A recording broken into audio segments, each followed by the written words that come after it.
नमो आयर्याणं नमो वज्रायाणं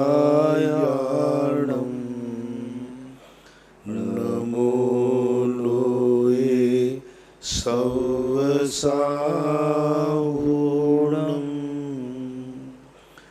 पंच परमेष्टि भगवान की जय हो। आचार्य श्री गुरुवर कुंद कुंद महाराज की जय हो। आचार्य श्री गुरुवर विद्यासागर महाराज की जय हो। परम पूज्य निर्यापक मुनि श्री 108 सुधा सागर जी महाराज की जय हो।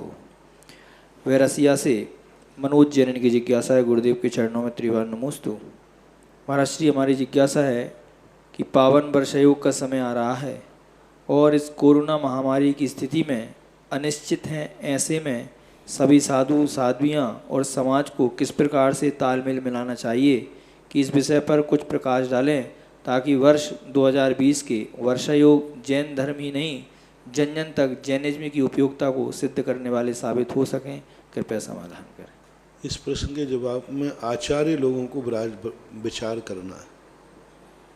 मैं चूँकि उस अधिकार क्षेत्र से बाहर हूँ, क्योंकि शिष्यों को निर्देश देना ये आचार्यों को सोचना है और आचार्य ही इस पर निर्णय ले सकते हैं। मैं यहाँ से कोई भी बात कहूँगा तो हमारे द्वारा कही वो अनधिकृत चेष्टा होगी। इसलिए जिन जिन आचार्य शिष्यों के गुरु आचार्य महाराज लोग हैं, वे इस पर गंभीरता से सोचें, विचार करें, क्योंकि दिगंबर जैन साधु की ही सबसे ज़्यादा कठिन है। क्योंकि अन्य सभी संप्रदायों के साधु किसी भी परिस्थिति में पाने पर वे अस्पताल आदि का सहारा ले लेते हैं और अस्पताल आदि का सहारा लेकर अपना, लेकिन दिगंबर जैन साधु के लिए बहुत बड़ी विचारणीय प्रश्न है यह चतुर्मास। बहुत बड़ा चिंतनीय है यह चतुर्मास। बहुत कहना चाहिए कि चुनौती भरा है यह चतुर्मास।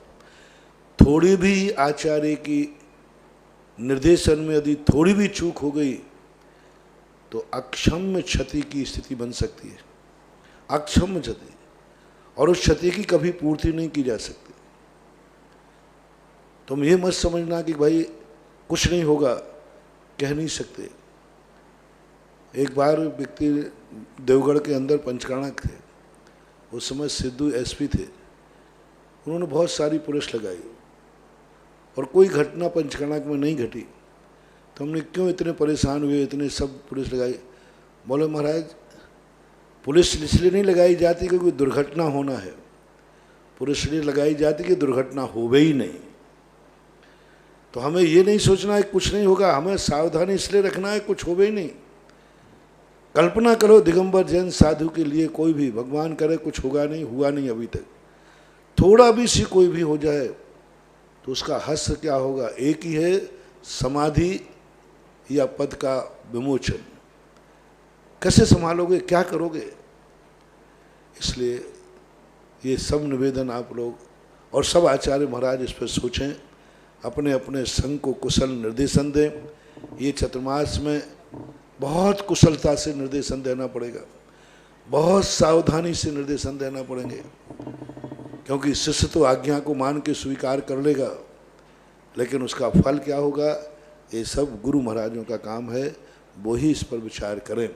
मात श्रावकों से मेरा कहना है कि भारत का हर श्रावक साधुओं के चतुर्मास की तैयारी के लिए तैयार रहे, कटिबद्ध रहे। हमेशा से चतुर्मास हो गए, कोई भी करा लेगा, होते आए हैं चतुर्मास, कोई भी करा लेगा, लेकिन ये चतुर्मास जो कराएगा वो सारे साधुओं को रोग से बचाने का वज्र सब नाराज संगठन का बंद करेगा, रोग से बचाएगा। साधारण चतुर्मास नहीं है ये। अन्न चतुर्मास 1 लाख चतुर्मास करा लेना, अन्न 1 लाख चतुर्मास कह रहा हूं। और इस बार का चतुर्मास जो नगर जो समाज कराएगी वो 1 लाख चतुर्मासों से भी कहीं ज्यादा होगा। बहुत बड़ा ज़्यादा होगा। मैंने बिजौलिया में 2 चतुर्मास किया है, दूसरा था ये, और इतना उसका कोई पुण्य बिजौलिया वालों को नहीं। लेकिन इस प्रकार का जो 2 महीने का समय जिन लोगों ने अपनी सुविधाओं को 2 महीने से जो साधु की रक्षा कर रहे हैं, ये है अक्षय पुण्य, ये है अक्षय वैयावृत्ति, ये है वज्रसम नाराज संगठन को बंद करने का कारण है, ये है भीम जैसी शक्ति पाने का कारण, निरोग दशा। कि आज चारों तरफ से जहाँ साधु के बचने के कोई उपाय नहीं है, साधु की बीमारी आने पर कोई दवाई नहीं है, ऐसे लोग, ऐसे समय पर साधुओं का संरक्षण करना, तो भारत का हर जैन समाज से मेरा कहना है, तुम्हें 2 साधु भी मिले, 2 आरिकाएँ भी मिले, 2 क्षुल्लक भी मिले, तो उनको लिए पूरी जी जान लगा दो, पूरी शक्ति लगा दो, पूरे नगर अपने यहाँ अपनी तैयारी करो कि हमारे लिए महाराज मिलेंगे तो भाग की बात होगी। अच्छे दिनों में तो 50 चतुर्मास कराने वाले होंगे और महाराज मर्जी से करेंगे। लेकिन इस बार का चतुर्मास जिसको मिल गया, भली वो प्रभावना का कारण बने या नहीं बने, भली वो बड़े बड़े कार्यक्रम होवे या नहीं होवे, भली चाहे भले बड़े दान आवे या नहीं आवे, लेकिन ये निज आत्मा का चतुर्मास है, प्रभावना का नहीं, भावना का चतुर्मास है। हर चतुर्मास प्रभावना के चतुर्मास होते हैं और यह चतुर्मास प्रभावना का चतुर्मास होगा। प्रभावना के लिए तो सब लोग चाहते हैं, सब जगह होता है, साधु भी चाहता है कि मैं ऐसा स्थान चुनूं जहाँ से प्रभावना हो। लेकिन इस बार सारे साधुओं को प्रभावना की तरफ नहीं देखना है, भावना की तरफ देखना है, और ग्रस्तों को भी प्रभावना नहीं देखना है, दान नहीं देखना, सबसे बड़ा देखना है ऐसे संकट की घड़ी में हमारे नगर को कुछ साधुओं की सेवा करने का मौका मिला है। और अपने अपने नगरों में तैयारी करो कि यदि साधु आता है तो हम उसके लिए बाकायदा लॉकडाउन, बाकायदा सारी व्यवस्थाएं, हम लोग अपने घर छोड़ करके साधु जहाँ रहेगा, जिस विधि से उसकी सुरक्षा होगी, हम व्यवस्था करने को तैयार रहेंगे। मीटिंग करके निर्णय करो, मिले या नहीं मिले, आप पुण्य तो लीजिए, मीटिंग करके निर्णय करो कि यदि हमें कोई साधु मिलते हैं तो हम इतने लोग संकल्प करते हैं कि हम घर नहीं आएंगे, जहाँ साधु रहेगा वहीं हम रहेंगे। संकल्प हो जाओ, संकल्पबद्ध कर लो, 1 महीने का कर लो, 15 दिन का कर लो, 2 महीने कर लो, क्योंकि हम शुरू में इस प्रकार से स्थिति बनाते हैं बहुत बड़े। आज मैंने घोषणा कर दी 1 लाख चतुर्मासों का पुण्य एक तरफ रख लेना, और 2020 के चतुर्मास का पुण्य एक तरफ रख लेना।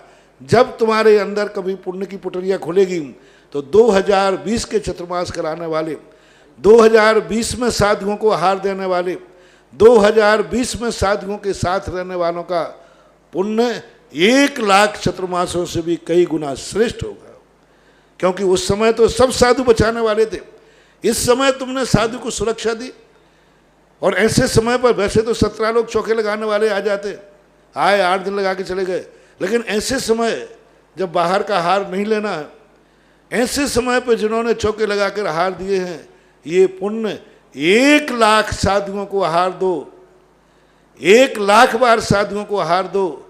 और ऐसे समय पर जो आहार दान दे रहे हैं या देंगे, वो 1 लाख आहार चौकों से भी श्रेष्ठतम होगा। क्योंकि यहाँ साधु के जीवन का सवाल है, साधु की जिंदगी का सवाल है, प्रभावना का सवाल नहीं है, साधु के जीवन का सवाल है कि हम साधु को ऐसी महामीरा बीमारी की तरफ ग्रसित नहीं होने देंगे। साधु को जैसे बनेगा तैसे हम बचाने का प्रयास करेंगे। एक शुकर ने एक महाराज को बचाने का भाव किया था, तुम तो पूरे संघ को बचाने की सोचो। इसलिए आपका प्रश्न है, तो श्रावकों से मेरा कहना है, सारे भारत के हर श्रावक अपने यहाँ मीटिंग करके कहे कि अपन कितने लोग हैं जो इस चतुर्मास में हम साधु को सुरक्षा प्रदान करेंगे, हम साधु की वैयावृत्ति करेंगे। इस चतुर्मास में हम निर्दोष प्रोटोकॉल लॉकडाउन के साथ में, मर्यादा के साथ में हम साधु की सेवा करेंगे। विपत्ति काल में ही भक्तों की पहचान होती है। भगवान और गुरुओं से तो संकट हमेशा दूर कराते रहे हो तुम। जब भी तुम्हारे ऊपर संकट आए, जब कुछ आए, तो भगवान से और गुरुओं से आपने संकट कराया। ये चतुर्मास श्रावकों को साधुओं के संकट दूर करने वाला चतुर्मास है। तुम्हें तो 100 बार जरूरत पड़ती है गुरु की, साधु की श्रवण संस्कृति तो पहली बार जरूरत पड़ी है कि जहाँ श्रावक के अधीन साधु की चर्या है। तो ऐसी स्थिति में लेकर के सारे श्रावक बंधु कटिबद्ध हो, संकल्प करो कि नहीं, साधु को बुलाओ, हम साधु को संभालेंगे, हम 10 परिवार संभालेंगे, हम 50 परिवार संभालेंगे। हम नियम लेते हैं कि 1-1 महीने हम लॉकडाउन में रह करके, क्योंकि तुम आ तो सकते हो पर जा नहीं सकते, आ जाओगे तो जा तो सकते हो, लेकिन बार बार ऐसे नहीं है कि चलो अपन 8 दिन हुए, सवेरे महाराज को आहार दे दिया और दोपहर में आके अपने दुकान खोल ली, दोपहर में अपने रिश्तेदारों में घूम आए। हाँ, ऐसे करते क्षेत्रों आदि पर चतुर्मास होते ना, उनमें हर साल ऐसे ही होता है।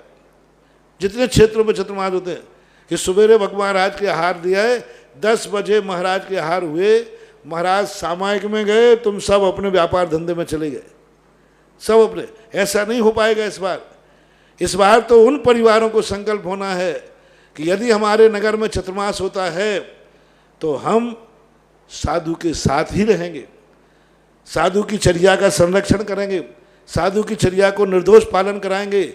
ऐसे परिवार, आज संकट की घड़ी है, आज साधुओं के संकट के समय तुम लोगों को अपना जीवन दान देने की बात आई है। और ये भी पक्का है, जो साधुओं को सुरक्षित करेगा वो तो अपने आप सुरक्षित होगा ही होगा। अभी 2 महीने से जितने तपोदय क्षेत्र में रहने वाले लोग हैं, ये ऐसी चैन की सांस ले रहे हैं कि हम तो पूर्णतः 100% सुरक्षित हैं। जो बिजोलिया में रह रहे वे डर रहे हैं, क्या पता क्योंकि कौन आना जाना बना हुआ है।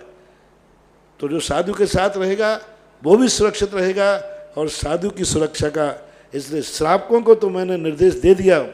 और साधु संतों के लिए उनके आचार्य महाराज सोचें, आचार्य महाराज का क्षेत्र है, आचार्य महाराज जो सोचेंगे वही सभी अपने अपने आचार्यों के शिष्यों को विचार करना चाहिए। बहुत सावधानी, बहुत सावधानी। नवी मुंबई से मीना जैन की जिज्ञासा है, महाराज श्री के चरणों में त्रिवार नमोस्तु। महाराज श्री, हमारी जिज्ञासा है, जो श्रुत केवली भद्रभाऊ स्वामी के समय जो 12 वर्ष का अकाल पड़ा था, या ये निमित्त ज्ञानी भद्रभाऊ स्वामी जी, ये दोनों आचार्य अलग हैं या एक ही हैं? और कौन से भद्रभाऊ स्वामी के समय अकाल पड़ा था, कृपया समाधान। भद्रभाऊ स्वामी जो थे, जो शुद्ध केवली थे, शुद्ध केवली, जो अंतिम शुद्ध केवली भद्रभाऊ स्वामी हुए हैं, लगभग ईसा से 100-150 वर्ष पहले, उस समय की स्थितियाँ बनती हैं तो उनको मानना चाहिए। मुजफ्फरनगर से तृप्ति जैन की जिज्ञासा है, महाराज श्री के चरणों में त्रिवार नमोस्तु। महाराज श्री, आपने भद्रभाऊ स्वामी के बारे में बताया था, तो महाराज जी मेरी इसमें जिज्ञासा ये है कि क्या इनके अलावा और भी श्रुत केवली इनसे पहले हुए थे? क्या है एक से अधिक होते हैं या किस काल में हुए हैं? और इनके संबंध में भद्रभाऊ संहिता के बारे में भी कुछ आता है क्या? कृपया समाधान करें। अनेक शुद्ध केवली हो सकते हैं। अभी पूज्यवर वीरसेन स्वामी ने लिखा ना, ये अनुबद्ध शुद्ध केवली थे, यानी गुरु शुद्ध केवली था, उनका शिष्य भी शुद्ध केवली था, लेकिन प्रकीर्ण रूप से तो संख्यात 1000 शुद्ध केवली थे। यानी गौतम स्वामी से सुधर्म स्वामी, जम्मू स्वामी, उसके बाद लोहाचार्य आदि, ये 5, ये तो क्रमबद्ध गुरु शिष्य की अपेक्षा है। लेकिन स्पष्ट रूप से वीरसेन स्वामी महाराज किया, प्रकीर्ण रूप से अन्य साधुओं की यदि देखा जाए तो संख्यात 1000 और भी शुद्ध केवली थे। लेकिन जो भद्रबाहु संहिता है, ये उन भद्रबाहु स्वामी की नहीं है, शुद्ध केवली भद्रबाहु स्वामी की नहीं। उस समय तो कुछ लिपिबद्ध हुआ ही नहीं, ये कोई बाद के भद्रबाहु स्वामी हुए हैं। और हो सकता है ये कोई भट्टारक रहे, क्योंकि जो उसकी भाषा शैली है, जो उसका भाव है, जो उसकी विषय वस्तु है, एक दिगंबर आचार्य की और वो भी शुद्ध केवली की गरिमापूर्ण नहीं है। इसलिए कोई भट्टारक भद्रबाहु नाम के हुए हैं, उन्होंने भद्रबाहु संहिता लिखी। उसको कभी उन आचार्यों से मत जोड़ना, और मूल परंपरा के आचार्यों से भी इसका कोई मेल नहीं खाता, क्योंकि बहुत सारी बातें उसमें विचारनी हैं। रहली भटनगर से कपिल जैन की जिज्ञासा है, महाराज श्री के चरणों में नमोस्तु। महाराज श्री, क्या शांतिनाथ भगवान की पुत्रियां थीं? यदि थीं तो इस बात का उल्लेख किस ग्रंथ में मिल सकता है? कृपया समाधान। अलग से तो कोई उल्लेख मिला नहीं, बस इतना ही मिलता है कि चक्रवर्ती के 64,000 पुत्र 32,000 पुत्रियां होती हैं। इसी कथन से हम चक्रवर्ती होने के नाते लगा सकते हैं। अलग से शांतिनाथ पुराण में भी कहीं देखने में नहीं आया। अलग से वो शांतिनाथ पुराण दिया, लेकिन इनके पुत्र की पुत्रियां कितनी थी ऐसा कोई उल्लेख हमें देखने में नहीं मिला। पुलगांव महाराष्ट्र से अमित जैन की जिज्ञासा है, गुरुवर के चरणों में त्रिवार नमोस्तु। महाराज श्री, मेरी जिज्ञासा है कि आपने कहा था कि अपने आराध्य देव एवं अपने आराध्य गुरु के पास जब भी दर्शन करने जाओ तो खाली हाथ मत जाओ, द्रव्य अष्टद्रव्य साथ में लेकर जाओ, खाली हाथ दर्शन मत करो। तो गुरुदेव, मेरी जिज्ञासा है कि खाली हाथ नहीं जाने का तात्पर्य क्या है, कृपया समाधान। सम्मान है, भेंट है। आप रिश्तेदारी में जाते हैं किसी से व्यवहार करने के अपनों के पास, तो कहते खाली हाथ मत जाओ, चाहे भली गांव के गांव में जा रहे हो। आज की परंपरा तो पता नहीं। पहले लोग जब भी रिश्तेदारी में जाते थे अपने घर से डिब्बा बना के ले जाते थे, जो भी सामान ले जाते थे वो वहाँ रख देते थे। जब आते थे तो वो भी बोलते थे। एक सम्माननीय परंपरा है और एक भावनात्मक दृष्टिकोण बनता है कि हे प्रभु आप, हे गुरु, आपके चरणों में मेरे पास जो द्रव्य है उसको समर्पित करता हूँ। एक सम्मान की परंपरा। सिंगापुर से अचिंत्य जैन की जिज्ञासा है, महाराज श्री के चरणों में त्रिवार नमोस्तु। महाराज श्री, मेरी जिज्ञासा है कि चंद्र प्रभा नाम की पालकी में बैठकर महावीर स्वामी वन में गए थे। ऐसे सभी तीर्थंकर कोई ना कोई पालकी में ही बैठकर गए थे। तो ये पालकी क्या किसी रथ का, या आज के समय में अगर हम पालकी या बग्गी से समझने की कोशिश करें तो क्या सही है? ये पालकी का मतलब क्या है, कृपया समझाएं। नहीं, बग्गी नहीं समझ सकते, क्योंकि भगवान जिस पालकी में जाते हैं वो कोई घोड़े हाथियों से जुड़ी हुई नहीं रहती। वो नियम से कंधे पर ही जाते हैं। हमारे यहाँ पालकी शब्द कंधे में ही प्रयोग किए जाते हैं, चाहे वो राजा की पालकी रही हो, चाहे कहारों की पालकी रही हो, चाहे वो डोला रहा हो, उसका एक पालकी का रूप ही है। इसलिए जो कंधे पर लेकर के चलते हैं उसको ही पालकी कहा जाता है। भोपाल से आकाश जैन की जिज्ञासा है, महाराज श्री चरणों में त्रिवार नमोस्तु। महाराज श्री, हरिवंश पुराण में वसुदेव के पूर्व भाव की कहानी में यह बताया है कि नंदीशैन मुनि थे और उन्होंने एक कृत्रिम मुनि देव की वैयावृत्ति के लिए गोचरी की बेला में जाकर आहार लाकर उन कृत्रिम मुनि को दिया था और उन कृत्रिम मुनि ने आहार भी ग्रहण किया। क्या महाराज श्री, कोई मुनि महाराज किसी विशेष परिस्थिति में आहार श्रावक के घर से लाकर दूसरे मुनि महाराज को आहार दे सकता है क्या, कृपया समाधान। ये परिस्थितियाँ देखी जाती हैं। पूज्यवर शिव कोटि महाराज ने भगवती आराधना के अंदर कहा गया कि जब कोई साधु संलेखना ले लेता है तो वह चल फिर तो सकता नहीं, उसकी हिम्मत नहीं रहती। तो 48 मुनिराज उसकी संलेखना में रहते हैं। 4 मुनिराज नगर में जाकर के स्वयं भोजन नहीं करेंगे, नगर में जाकर श्रावक से कहेंगे कि हे श्रावक, आपके पास जो मर्यादित होगा, ऐसा नहीं कि सब कुछ ले जाएं, जो ले जाने लायक होगा वो श्रावक को बताएंगे हमारे साधु संलेखना कर रहे हैं। तो वो साधु संलेखना, वो आहार वहाँ जंगल में ले जा कर के, जंगल की बात है, वो जंगल में ले जा कर के उन साधु को आहार दिया जा सकता है। संलेखना के समय है, असाध्य बीमारी के समय है, जब कोई दूसरे को ऐसी दशा हो गई है कि दूसरे को अंदर प्रवेश नहीं कराया जा सकता। विपत्ति काल के लिए बात अलग है। सामान्य रूप से मूलाचार में स्पष्ट उल्लेख किया है, नग्न कभी नग्न को आहार नहीं दे सकता, साधु कभी साधु को आहार नहीं दे सकता, स्पष्ट उल्लेख किया। यानी मुनिराज को आहार नहीं दे सकते, आचार्य को आहार नहीं दे सकते, सवाल ही नहीं उठता।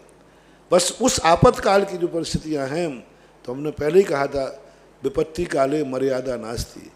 विपत्ति काल में वहाँ सत्यानुष्ठान देखा जाता है, तो संलेखना का प्रसंग आता है।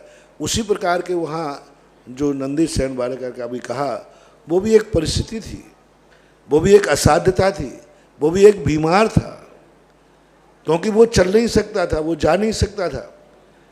अब ऐसी दशा में साधु को जिंदा रखना है और श्रावक है नहीं, और जंगलों में इतनी दूर जाके साधु बसते थे कि श्रावक वहाँ तक जा नहीं सकता, आ नहीं सकता। तो इन सब परिस्थितियों को लिए आपातकाल मानना चाहिए। महाराज श्री, कोई देव चारण रिद्धिधारी मुनि महाराज का रूप बना सकता है क्या? बना सकता, कोई भी देवताओं के लिए कोई बाधा नहीं। जब देवता समोषण का रूप बना लिया, भगवान को अधर्म में समोषण में बैठ करके अधर्म में बैठ गया, रेवती रानी के उसमें आता है, क्योंकि भगवान तो अधर्म में आकाश में बैठते, और वो अरहंत अवस्था है ना, मुनि दिगंबर मुद्रा, अरहंत अवस्था में बैठकर समोषण में चतुर्मुखी बैठ गया, वो कोई बाधा नहीं, उनके लिए बना सकते। सांगली से इनकी जिज्ञासा है, महाराज श्री के चरणों में त्रिवार नमोस्तु। महाराज श्री कोई भद्र मिथ्या दृष्टि गृहस्थ जो प्रतिदिन मंदिर जाता है, भोजन पानी भी शुद्ध करता है, तो वह मरकर वैमानिक देवों में कहाँ तक उत्पन्न हो सकता है? 12वें स्वर तक, 12वें स्वर तक असंयम अवृत्ति उत्पन्न होने में कोई बाधा नहीं हो सकता। बेंगलोर से सुरेश जैन की जिज्ञासा है, गुरुवर के चरणों में कोटि कोटि नमन। महाराज श्री, क्या कोई व्रती श्रावकों को जन्मदिन और शादी की सालगिरह मनाना चाहिए, और जो मनाते हैं क्या उनको दोष लगेगा अपने व्रतों में? नहीं, देखो दोष तो नहीं कहूँगा मैं, लेकिन आसन भव जो होगा वो शादी की सालगिरह नहीं बना करके ब्रह्मचर्य व्रत की सालगिरह मनाएगा। वो क्यों मनाएगा कि शादी के राग रंग को, क्योंकि उसको चाहिए नहीं, वो तो जन्म को टालना चाह रहा है। तो जो आसन भव होंगे वो हैं, बाकी महान दोष लगता हो, ये लौकिक कार्य हैं, और लौकिक कार्यों को ग्रस्त करते हुए पाए जाते हैं, छाया सम्य दृष्टि पाए जाते हैं। इसमें मिथ्यात्व का दोष नहीं आ रहा है, चारित्र मोहिनी की प्रबलता के कारण से व्यक्ति को ऐसे महोत्सव मनाने का भाव आता है। बाकी इसमें कोई सम्यक दर्शन में दोष आता हो, शुभ बात नहीं। मुजफ्फरनगर से तृप्ति जैन की जिज्ञासा है, महाराज श्री के चरणों में त्रिवार नमोस्तु। महाराज श्री, आपने श्री भगवान शांतिनाथ जी के बारे में बताया था कि उनके समय में धर्म अनवरत रूप से चला आ रहा है। महाराज जी, मेरी इसमें जिज्ञासा ये है कि उन्होंने किस प्रकार धर्म का प्रवर्तन किया था, और इस शब्द का क्या अर्थ होता है? क्या उन्होंने भगवान श्री आदिनाथ की तरह धर्म की स्थापना की थी, और क्या यह धर्म का विक्षेप केवल उंडा और सरपणी काल में ही होता है? क्या भरत और ऐरावत क्षेत्र में ऐसा नहीं होता? कृपया समाधान। हुंडा और सर्प काल तो सभी भरत ऐरावत में लागू होता है, पर होगा हुंडा सर्प में, बाकी कभी भी विच्छेद को प्राप्त नहीं होते। अलग से कोई उन्होंने धर्म की विच्छेद हो गया था तो उन्होंने फिर से चालू कर दिया, बस इतनी है। कोई षटकर्म आदि का निषेध नहीं हुआ था, वो तो सब थे, ग्रस्त वगैरह थे।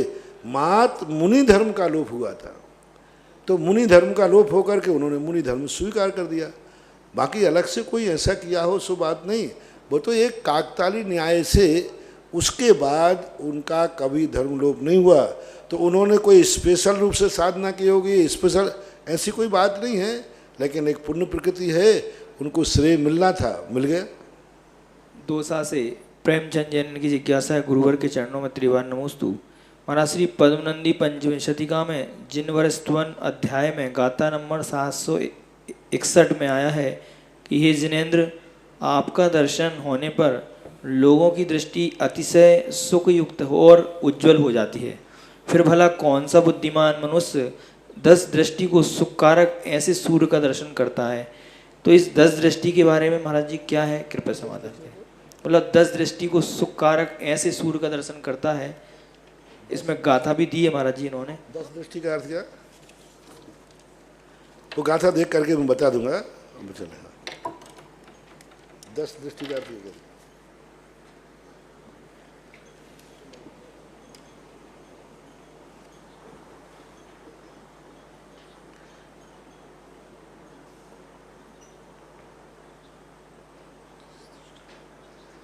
10 दृष्टि नहीं, जन दृष्टि है।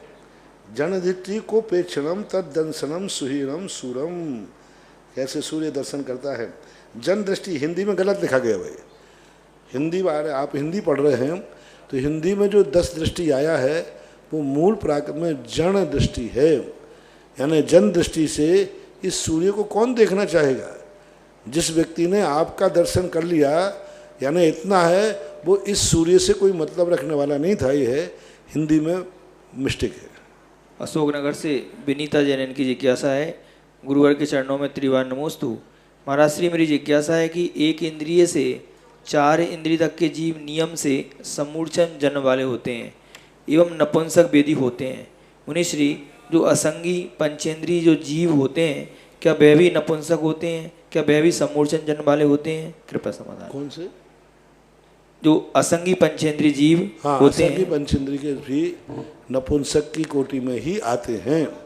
उनका कुछ लोगों का ऐसा कहीं कहना है कि असंगी भी गर्भ से भी उत्पन्न हो सकते हैं, लेकिन अभी ऐसा कोई प्रमाण या उदाहरण कोई देखने में नहीं आया कि फलाना व्यक्ति गर्भ से उत्पन्न हुआ वो असंगी है।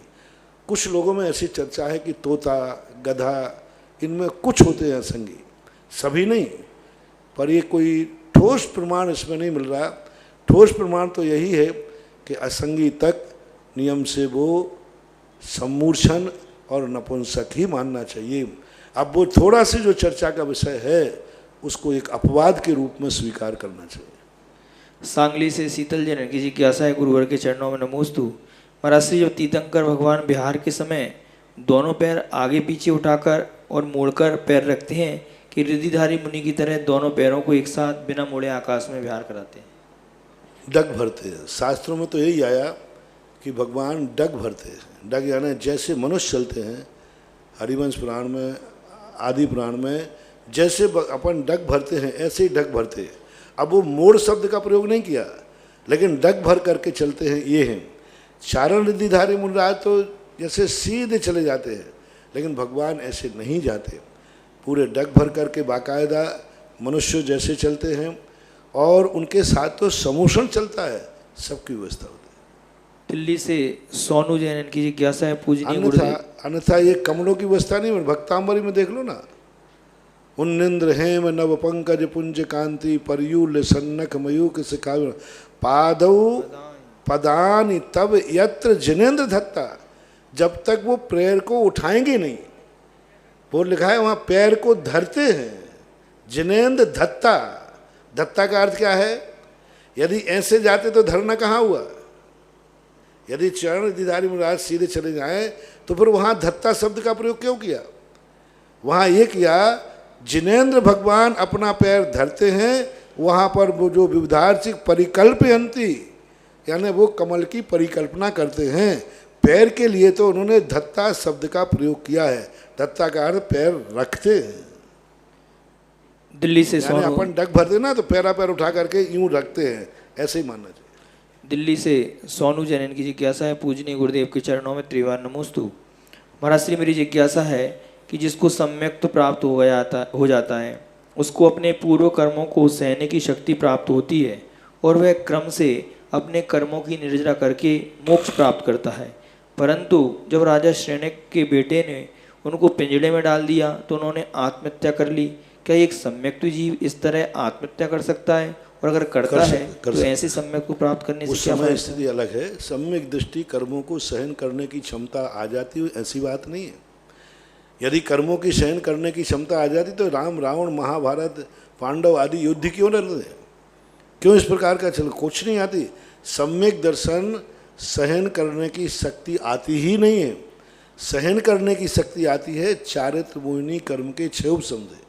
जब व्यक्ति चारित्र ले लेता है तब सहन करने की शक्ति आती है। वहाँ देखो भीम आदि अर्जुन आदि कितने उग्र थे, और जब उन्होंने चारित्र ले लिया तो गरम गरम आभूषण पहना दिए, क्रोध मात भी नहीं आया। तो चारित्र से सहन शक्ति आती है। अविरत सम्यक दृष्टि तो मर भी जाता है और मार भी देता है।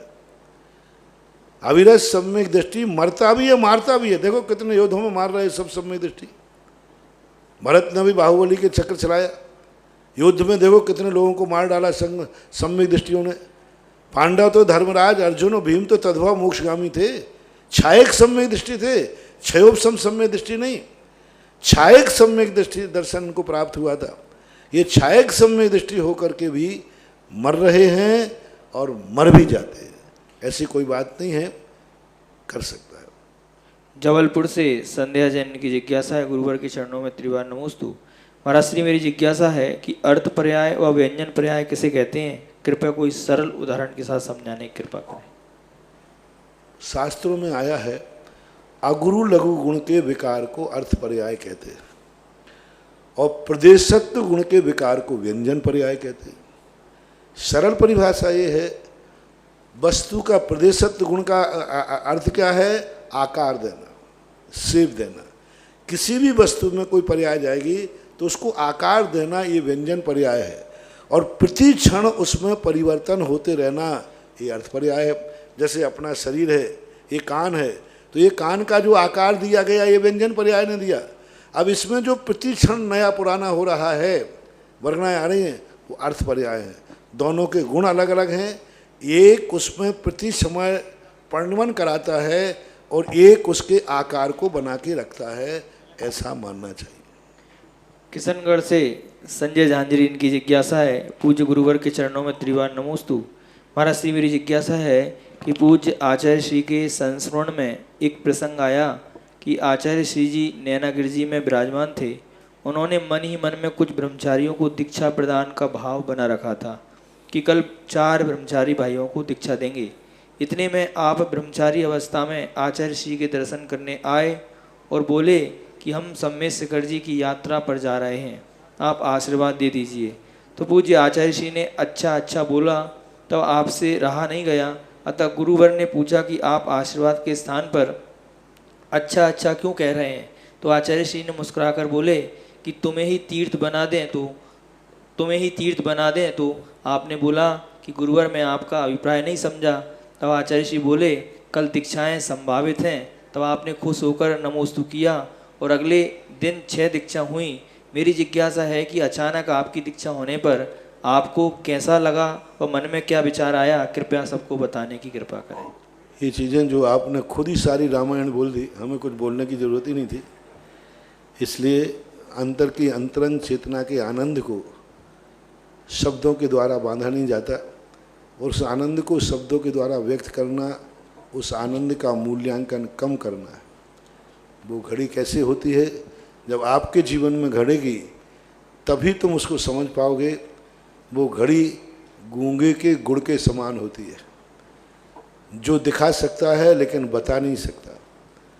वो दिन के क्षण होते हैं, समय होते हैं, वो समय की घटना है। परम पूज्य आचार्य गुरुदेव श्री विद्यासागर जी महाराज के परम आज्ञानुवर्ती शिष्य निर्यापक श्रवण मुनि पुंगव श्री सुधासागर जी महाराज की मुखारविंद से आप अभी ऑनलाइन आई हुई जिज्ञासा, क्योंकि यहाँ तो जितनी जिज्ञासा हैं सब ऑनलाइन ही हैं, क्योंकि साक्षात तो सामने कोई जिज्ञासु है नहीं।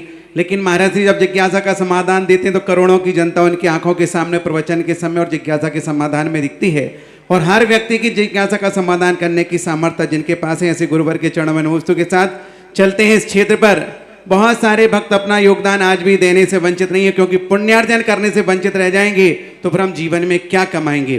तो ऐसे तीर्थ रक्षक बनने में एक नाम की स्वीकृति आई 1,11,000 में। मुकेश कुमार, सोनिया जैन, सुपला जैन, ऋषभ जैन, जयपुर निवासी, जोरदार तालियों के साथ अनुमोदन करेंगे। सहसकूट जिनालय में एक जिनालय बनाने की प्रतिमा विराजमान करने की भावना भाई विनोद जैन, राजुल जैन, कानपुर, जिन्होंने 1 लाख रुपए की राशि में अपना पुण्यार्जन किया। भक्तांबर विधान असीम कालीन जो यहाँ पर चल रहा है, स्वर्गीय हजारी लाल जी जैन बच के परिवार से श्रीमती राजरानी, पुत्र विजय, अनीता, मनोज, शोना, रविंद्र, रीनू जैन बच परिवार जयपुर वालों ने असीम कालीन भक्तांबर में अपना 51,000 रुपए की राशि में नाम लिखा है। जीवन भर उनके परिवार का नाम वर्ष में एक बार विधान यहाँ पर होगा। स्वर्णकारी में बेदी में जो स्वर्णकारी होना है 51 रुपये संजय जैन, महामंत्री देरा जैन, तिजारा मंदिर कमेटी 51 रुपये, इप्सा धृति जैन, नोएडा दिल्ली सिलो, और इसके पश्चात 51 रुपये मदनलाल पारस जैन बेगू, इन्होंने भी स्वर्णकारी लीगे प्रदान किया है। महाराज श्री प्रथम जिज्ञासा है हमारे एक भक्त की, और उन्होंने आपके चरण अभिषेक जैन सोनीपत, मेरा और मेरे परिवार का त्रिवार नमोस्तु। महाराज श्री आपके प्रवचन सुनने के बाद मैंने दिन में तत्वार सूत्र को पढ़ा, परंतु कुछ समझ नहीं आया। तो मेरी जिज्ञासा है कि महाराज जी जब हम इस सूत्र को अर्थ सहित कैसे समझें, जिससे कि हमें इस सूत्र को पढ़ने में और आनंद आए। जिस प्रकार हम भक्तांबर जी को पढ़ने में आनंद आता है, ऐसे ही तत्वार सूत्र को पढ़ने में आनंद कैसे आ सकता है? एक बोलो, उसको रिपीट नहीं करें शब्द को। तो इसके लिए एक ही है कि आप किसी से या तो स्वयं अर्थ लगाएं हिंदी को देख करके, और या कोई आपके यहाँ कोई त्यागी वृत्ति विद्वान आवे तो उससे सीखेंगे, तभी आएगा। आपको अर्थ तो लगाना ही पड़ेगा। जब तक अर्थ नहीं आ रहा है तो वाचना भी करें, तो वाचना भी स्वाध्याय है। महाराज जी कई लोगों ने लिखा है कि इसको हम इष्ट शास्त्री भी बना सकते हैं, अपना बना सकते। अगली जिज्ञासा है संयम जैन इंदौर से, महाराज श्री के चरणों में पूरे परिवार का नमोस्तु। श्रुत पंचमी के प्रवचन में आपने बताया कि हमें कोई भी एक शास्त्र को इष्ट बनाना चाहिए, जिज्ञासा भी हो गई। अगली जिज्ञासा है नमोस्तु महाराज जी, संजीव जैन शिक्षक सांगानेर संस्थान, से हे गुरुवर, मिलेक्ष खंड के जीवों का कौन से गोत्र का उदय रहता है और क्या आर्य खंड में आने पर क्या इनका गोत्र बदल जाता है अथवा नहीं? आर्य मिलेक्ष खंडों का नियम से नीच गोत्र का ही उदय होता है, लेकिन जब वो आर्य खंड में आते हैं तो यहाँ जब उनका यहीं रह जाते हैं, जो जाते आते रहते उनका नहीं, जो यहीं रह जाते हैं तो वो दीक्षा आदि भी ले लेते हैं, तो उनके गोत्र में अपने आप परिवर्तन हो जाता है, गुण प्रत्यय परिवर्तन कहलाता है। महाराष्ट्र से महाराज की जिज्ञासा है, जैसे कि 32,000 रानियां मिलेक्ष खंड से आती हैं चक्रवर्ती की, वे भी नीच गोत्री होती हैं, लेकिन जैसे ही वो चक्रवर्ती से विवाह होता है उनका गोत्र परिवर्तन होकर उच्च गोत्र हो जाता है।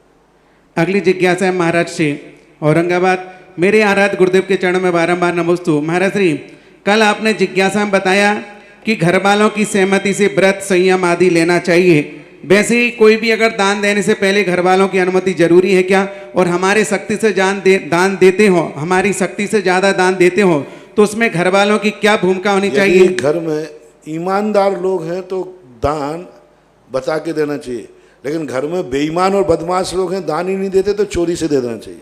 हर स्थान पर मत लगाइए व्रत नियम आदि, तो इसलिए क्योंकि घर के साथ आपको व्यवहार करना है, आप गलत अर्थ नहीं लें। फिर ध्यान रखना, ऐसे लोगों के लिए मेरा ये भी कहना है, सुकौशल मुनि ने भी अपनी माँ को छोड़ करके दीक्षा ली, वो तो एक प्रसंग था, इसलिए लोग बड़े मजे में आ गए, बोले अब हमारी बहुत पवारा हो गई।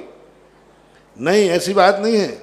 जिस घर में बदमाश लोग हैं, दान देने की परंपरा है और दान पैसा है, तो वो यदि चोरी से देते हैं तो कोई बाधा नहीं। लेकिन हाँ, यदि घर में पैसा नहीं है, कई लोग बच्चे भावावेश में आके बोल देते हैं परिवार, और घर में नहीं है तो नहीं बोलना चाहिए। दान कभी भी हो शक्ति प्रमाण देना चाहिए। स्वस्याति सर्गो दानम का अर्थ आया है, लेकिन हमारे यहाँ दान में यथाशक्ति, आप सूर्यकांड भावना में देखिए, उसमें यथाशक्ति का प्रयोग बार बार किया उन्होंने। यथाशक्ति तप, यथाशक्ति दान। तप और दान शक्ति प्रमाण करना चाहिए। आपके दान देने से घर में बहुत बड़ा नुकसान हो जाए, घर पुजाए दे ही नहीं पाए, संपत्ति नहीं, पैसा नहीं, तो ऐसा दान नहीं बोलना चाहिए। दान उतना ही बोलो जिससे बोलने के बाद अपने आत्मा में कोई क्लेश ना हो, कोई परेशानी नहीं हो। हाँ, यदि घर में पैसा है और कोई दान देना नहीं चाहते हैं और देने का भाव भी नहीं करते हैं, वे दान के विरोधी हैं, तो चोरी करके भी दान दे देना तो भी मेरा आशीर्वाद है। लेकिन घर में नहीं है तो फिर विचार करना चाहिए, दान ऐसा नहीं देना। अगली जिज्ञासा है पार्श्वनाथ पांचसाधन इंदौर से, गुरुवर के चरणों में बारंबार नमोस्तु। महाराज श्री, मेरा प्रश्न यह है कि विदेह क्षेत्र में हमेशा चौथा काल रहता है, तो क्या वहाँ पर 500 धनुष की काया रहती है और वहाँ पर मुनराजों की आहारचर्या कैसी होती होगी? क्योंकि वहाँ पर कल वृक्ष होते हैं, तो श्रावक लोग कैसे आहारचर्या कराते होंगे? विदेह क्षेत्र में कल वृक्ष नहीं होते अपने जैसी व्यवस्था होती है, ऐसे ही खेती किसानी होती है, ऐसे ही व्यापार होता है। वहाँ भी कोरोना आ जाता है, ऐसी बात नहीं है। वहाँ भी लॉकडाउन की स्थिति बन सकती है। हाँ, भगवान रहेंगे तो 100 योजन में तो नहीं बनेगी। 100 योजन के बाद महाबीमारी विदेह क्षेत्र में फैलती हैं। ऐसे जैसे षटकर्म अपने यहाँ हो रहे हैं, ऐसे सारे कर्म वहाँ होते हैं। वहाँ मकान वाले मिस्त्री भी होते हैं, मजदूर भी होते हैं, खाती भी होते हैं, विश्वकर्मा भी होते हैं, जो तुम्हारे यहाँ सब टेलर भी होते हैं, कपड़े सीने वाले, टेंट लगाने वाले भी होते हैं, वहाँ भी टेंट लगते हैं, सब होते। जो व्यवस्था आपके यहाँ मिल होते हैं, वहाँ कपड़े बनाने वाले मिल होते हैं। तो ये सब व्यवस्थाएं अपने जैसी ही हैं, इसलिए कल वृक्ष तो वहाँ है नहीं। और 500 धनुष प्रमाण उनकी काया होती, उत्कृष्ट रूप से 500, लेकिन मध्यम रूप से जैसे अभी अपनी किसी की हाईएस्ट हाइट कितनी मान लें? 6 फुट, 6 फुट, और कम से कम मान लें 3 फुट, 2 ढाई 3 फुट, 2 ढाई। बस ये रेशो वहाँ भी चलता है। किसी की 500 है तो किसी की 4.25 आएगी, किसी की बस, लेकिन उसका इतना अंतर नहीं आएगा कि 6 फुट हो और कोई 1 इंच का हो, ऐसा अंतर नहीं आता। जो रेशो यहाँ है कम बड़ का, वैसा ही रेशो चलता रहता है, अपनी 3 उंगलियों के समान चलता है। ये 3 उंगलियां हैं ना, एक बड़ी है, ये छोटी है, थोड़ी और बड़ी है, तो ऐसा कम वर्ष चलता रहता है, ऐसा मानना चाहिए। महाराज श्री, अभी पिछली जिज्ञासा में आपने चातुर्मास के संदर्भ में बात कही, तो हमारे बिजौलिया के सभी भक्तों का मैसेज आया और सभी लोग अपने घर पर खड़े होकर के कह रहे हैं कि हम टीवी के सामने ही खड़े होकर के निवेदन करते हैं कि महाराज जी, वर्तमान में विश्ववा देश की परिस्थितियों को देखते हुए पूरी तपोदय तीर्थ क्षेत्र कमेटी दिगंबर समाज की ओर से निवेदन करती है कि गुरुवार जब तक लॉकडाउन रहेगा और जब तक सभी लोग इस क्षेत्र पर रहने के लिए संकल्पित हैं और आगामी चातुर्मास की स्थापना से लेकर निष्ठापन तक हम सभी आपके साथ ही रहेंगे, संकल्पित हैं। इसके लिए हमें दृढ़ संकल्प की शक्ति दें और हमें चातुर्मास के लिए आशीर्वाद प्रदान करें। जो अंदर रहने वाले वो कह रहे हैं, जो घर में वो भी कह रहे हैं, बाहर वाले भी कह रहे हैं, हमारे सबका मैसेज आया है, सभी लोग टीवी के सामने खड़े हो गए। मैंने पहले ही कहा कि ये सारे अधिकार आचार्यों के हाथ में है, आचार्य श्री के ऊपर निर्धारित है, वो जो निर्देशन देंगे उस निर्देशन के अनुसार विचार किया जाएगा। आप अपनी भावनाएं आचार्य महाराज तक भेजें, वो निर्देश हमें देने ही वाले हैं, देंगे ही, तो जो भावनाएं वहाँ तक भेजें। समाज ने आचार्य श्री के चरणों तक निवेदन अपना प्रेषित कर दिया है, बात वहाँ तक भेजें, फिर देखेंगे जो होगा। अगली जिज्ञासा नितिन पटवारी बिजौलिया परम पूज्य। ऐसी बात नहीं, मैं भले बिजौलिया को कुछ भी कहता रहूं, बिजौलिया पर विश्वास है मुझे। जय हो। बिजौलिया वाले 1 साल नहीं, यदि 10 साल भी लॉकडाउन रहे तो बिजौलिया वाले पीछे हटने वाले नहीं है, मुझे विश्वास है। और पीछे क्या, बल्कि एक से एक बढ़ करके चतुर्मास कराएंगे, ये भी पक्का है। इसलिए ऐसी कोई बात नहीं है कि आपके ऊपर अविश्वास है। मैं बिहार भी करूं तो ये सोच के नहीं करूंगा कि बिजौलिया वाले हमारी व्यवस्था नहीं कर पा रहे थे तो इसलिए हमें बिहार करना पड़ा। मैंने तो स्पष्ट घोषणा कर दिया कि बिजौलिया की कमेटी और समाज पर मुझे विश्वास है कि 10 साल भी लॉकडाउन रहे तो ये चतुर्मास कराने में समर्थ हैं, अकेले बाहर से नहीं, भावनाओं से भी। अंतरंग भावना से है, अंतरंग भावना है। बहुत अच्छा, आपकी भावना को विचार करें और आचार्य श्री तक भेजें। महाराज जी, एक बॉम्बे से केतन साहेब नमोकार परिवार बम्बई द्वारा आगामी 31 मई 2020 जेठ सुदी 9वीं से के पावन दिवस पर प्रातः 8:41 बजे से पूरे विश्व में सकल जैन समाज, जिसमें दिगंबर एवं श्वेतांबर समाज के सभी लोग नमोकार मंत्रों के जाप का कार्यक्रम प्रारंभ करने के लिए इच्छुक हैं, जिसमें 99,99,99,999 नमोकार मंत्र ऑनलाइन जाप अनुष्ठान का आयोजन किया जा रहा है। जैसा कि विदित है कि संपूर्ण विश्व कोरोना विषाणु की महामारी को झेल रहा है, इसलिए इस आपात समय में जीवों के कल्याण की और दिव्य ऊर्जा के संचार के लिए आयोजन किया जा रहा है। महाराज श्री नवकार परिवार द्वारा आयोजित इस कार्यक्रम के लिए आपका आशीर्वाद प्रदान करें और पूरा विश्व और हमें पूरा विश्वास है कि आपके आशीर्वाद से यह कार्यक्रम सफल होगा और विश्व में नमोकार मन से उत्पन्न दिव्य ऊर्जा के संचार से कोरोना का नाम बीमारी के रूप में खत्म हो जाएगा। राजन गुधा जी के माध्यम से ये चर्चा आई है, तो राजन गुधा से मेरा कहना है कि उनको कमेटी को कह दें कि महाराज का पूरा आशीर्वाद है, क्योंकि नमोकार मंत्र सामूहिक संकट में, यदि हमने तो पहले ही दिन कहा था कि हर व्यक्ति के पास जो जो शक्तियों पर विश्वास है उन शक्तियों को इस समय लगा दो। हम कोरोना को रोक पाएंगे या नहीं रोक पाएंगे मुझे पता नहीं है, लेकिन हम अपने लोगों को बचा पाएंगे, ये जरूर विश्वास है। कोरोना को तो रोकने का अधिकार हमारे पास है नहीं, हम रोक नहीं सकते क्योंकि हमारे पास कोई मेडिसिन नहीं है, लेकिन हमारी मंत्र की शक्ति इतनी जरूर है कि सच्ची श्रद्धा और लगन से हम मंत्र को पढ़ेंगे तो हम मंत्र पढ़ने वालों का बचाव कर सकते हैं। तो बचाव करना ही बहुत बड़ी चीज़ है। एक बार हमारे आचार्य महाराज ने कहा, हम कसाई खाने बंद नहीं कर सकते हैं, लेकिन हम गौशाला खोल सकते हैं, गायों की सुरक्षा। इसी प्रकार से कोरोना के ऊपर तो अपन धर्मात्मा लोग कुछ नहीं कर सकते, लेकिन अपने लोगों को बचा सकते हैं, कवच पहना सकते हैं। ये नमोकार मंत्र सारी दोनों समाजों में नमोकार मंत्र एक रूप से पढ़ा जाता है, यही पद है।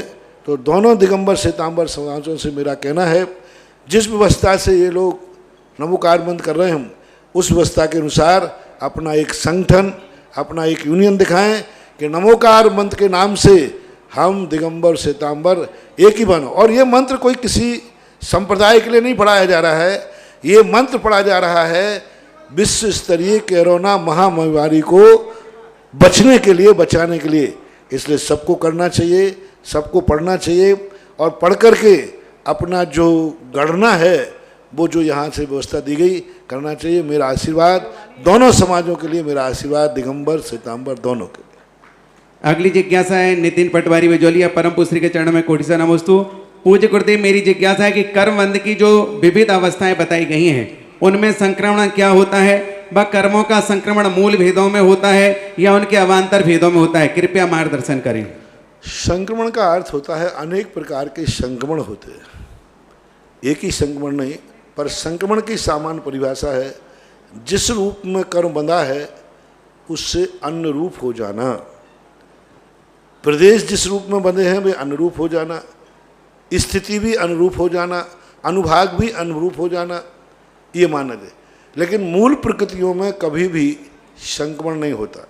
जैसे ज्ञानावर्णी कर्म का दर्शनावर्णी में नहीं होगा, ज्ञानावर्णी का मोहिनी वेदनी अंतराय में नहीं होगा। मूल प्रकृतियों के बंधे हुए कर्म, ज्ञानावर्णी के कर्म कभी चारित्र मोहिनी कर्म में नहीं जाएंगे, ज्ञानावर्णी के कर्म दर्शनावर्णी में नहीं जाएंगे, दर्शनावर्णी के वेदनी में नहीं जाएंगे। ये 8 जो मूल कर्म हैं ये परिवर्तन, इनमें कोई संक्रमण व्यवस्था नहीं है। संक्रमण होती है अपने सजाति में उत्तर प्रकृतियों में। जैसे ज्ञानावर्णी का बंध हुआ, ज्ञानावर्णी का कर्म बंध हुआ, केवल ज्ञानावर्णी का मति ज्ञानावर्णी में चला गया, मति ज्ञानावर्णी का शुद्ध ज्ञानावर्णी में चला गया, ये हो सकता है। वेदनी का हैगा तो साता असाता में जा सकती है, असाता साता में जा सकती है। गोत्र है वो नीच में के वर्गणाएँ बनी थी और उच्च गोत्र में परिवर्तित हो गई, उच्च गोत्र की वर्गणाएँ बनी थी नीच गोत्र में परिवर्तित हो गई। तो ये उत्तर प्रकृतियों में सजाति में जा सकता है, लेकिन उसमें भी 2 कर्मों के संबंध की व्यवस्था अलग है। जैसे मोहिनी कर्म है तो दर्शन मोहिनी की जो बंध हुआ है वो चारित्र मोहिनी रूप परिणमित नहीं करेगा, चारित्र मोहिनी की वर्गणाएँ दर्शन मोहिनी रूप परिणमित नहीं करेंगी। यानी किसी ने क्रोध कसाय की करुणाएँ बंदी, वो मान में चली जाएंगी, माया में चली जाएंगी, लेकिन मिथ्यात्व में सम्यक प्रकृति आदि में नहीं जाएंगी। चारित्र मोहिनी दर्शन मोहिनी मूल प्रकृति के 2 भेद होकर के भी इनमें एक दूसरे में संक्रमण नहीं होता है। आयु कर्म के अंदर जो सामान्य है, मूल प्रकृति की आयु बंध जो होता है वो दूसरी आयु कर्म में परिवर्तन नहीं होता। मान लो आयु कर्म मूल है, उसके 4 भेद हैं, मनुष्य, त्रियंच, देव और नारकी। तो अब इनका भी परिवर्तन नहीं होगा। नारक आयु के बंद करने वाले के निषेक त्रियंश आयु में चले जाएं, त्रियंश के मनुष्य में चले जाएं, मनुष्य के देव में चले जाएं, तो ऐसा नहीं होता। यानी मोहिनी कर्म और आयु कर्म इन दोनों का उत्तर प्रकृतियों में परिणमन नहीं होता है। चारित्र मोहिनी का चारित्र मोहिनी में हो जाएगा, दर्शन मोहिनी का दर्शन मोहिनी में हो जाएगा, ऐसा मानना चाहिए। अगली जिज्ञासा उदयपुर से रिकॉर्डिंग के माध्यम से। महाराज की जय। तपोदय तीर्थ क्षेत्र स्थित बिजोलिया पारसनाथ भगवान की जय। 108 संत शिरोमणि आचार्य विद्यासागर जी महाराज की जय। परम पूज्य 108 निरापक श्रमण मुनि पुंगव श्री सुधासागर जी महाराज की जय। समस्त मुनि संघ की जय। महाराज श्री उदयपुर नगर के समस्त समाज की तरफ से और उदयपुर नगर के शहरवासियों की तरफ से और दिगंबर जैन धर्म भावना समिति की तरफ से आपके श्री चरणों में सादर निवेदन है कि 2020 का चातुर्मास यहाँ उदयपुर में संपन्न करावें। महाराज श्री 2006 में आपका चातुर्मास हुआ था, 14 वर्ष यहाँ पर हो गए हैं, आपका आशीर्वाद नहीं मिला है, तो हमारी हार्दिक इच्छा है कि इस वर्ष का चातुर्मास यहाँ उदयपुर में संपन्न हो। महाराज श्री 2017 के बाद में 3 वर्ष से आचार्य श्री के किसी शिष्य का हमको सानिध्य प्राप्त नहीं हुआ है, इसलिए आपसे करबद्ध निवेदन हम करते हैं हाथ जोड़ करके इस वर्ष का चातुर्मास हमारे यहाँ पर संपन्न हो। यहाँ पर वातावरण भी अच्छा है, चित्रकूट नगर में और नेमिनाथ नगर में मंदिर भी स्थित और वातावरण भी अच्छा जंगल की तरह है, इसलिए आपका हमारा बार बार हमारा निवेदन है कि आपका चातुर्मास यहाँ पर संपन्न हो। नमोस्तु महाराज। देखें अभी उदयपुर कभी ऑरेंज और कभी रेड लाइन में चल रहा है जी। और अभी पहली बार तो ये 200 किलोमीटर का लंबा रन है। किस रूप में क्या स्थिति बनती है वो आपकी भावना है, ठीक है। अब हमारे आचार्य महाराज क्या निर्देशन देते हैं। उदयपुर में पहले भी एक बार और विनय किया था, और भाई तुम लोग थोड़ा कम जय बोलो, नहीं तो लॉकडाउन के तुम लोग तो ऐसे जय बोलो जैसे 1000 लोग बोल रहे हो एक साथ। आशीर्वाद की स्थिति है, अब इसका इंतजार करो। किसकी भावनाओं में कितनी प्रबलता है कि वो उस प्रकार की अनुकूलता बना सके कि जहाँ साधु का चतुर्मास हो जाए। महाराज श्री सीलोदय तीर्थ क्षेत्र से भी पूरी कमेटी का आपके चरणों में नमोस्तु के साथ निवेदन है कि सबसे नजदीक हमारा ही क्षेत्र है बूंदी, इसलिए आपका चातुर्मास वहां पर हो। अगली जिज्ञासा। नमोस्तु महाराज जी, योगेंद्र जैन ग्वालियर परिवार का नमोस्तु नमोस्तु नमोस्तु। महाराज जी 27 तारीख के शुद्ध पंचमी वाले प्रवचन में 2-3 शंकाएं हैं। एक, मशक का जो एग्जाम्पल दिया गया मच्छर वाला, श्रोता कैसे होते हैं, उसमें अभिमन्यु का एग्जाम्पल समझ नहीं आया। 2, पुष्पदंत महाराज वनवास गए, भूतबली जी महाराज दक्षिण गए, तो अंकलेश्वर में तो बताया जाता है कि इसकी रचना हुई, तो क्या ये रचना करने के बाद वहां से गए, ये समझ नहीं, क्लियर नहीं हो रहा। और तीसरा पॉइंट कि भूतबली महाराज ने 20 श्लोक लेकर अपने शिष्य जिनपाद जी को भेजा पुष्पदंत जी के पास में, तो उन्होंने उसमें षटखंडागम जी में डाला, तो उन्होंने अपने भी डाले होंगे ना, या कुछ मुझे ऐसा लगा कि नमोकार मंत्र प्लस 20 सूत्र लिपिबद्ध किए गए, या 20 उनके और बाकी पुष्पदंत जी के लिपिबद्ध किए गए। कृपया समाधान करें। पहला तो जो अभिमन्यु की बात कही गई वो किस प्रसंग में मशक के रूप में कहा गया, वो प्रसंग आपको खोलना पड़ेगा कि अभिमन्यु को कौन सी बात पर मशक के रूप में कहा गया।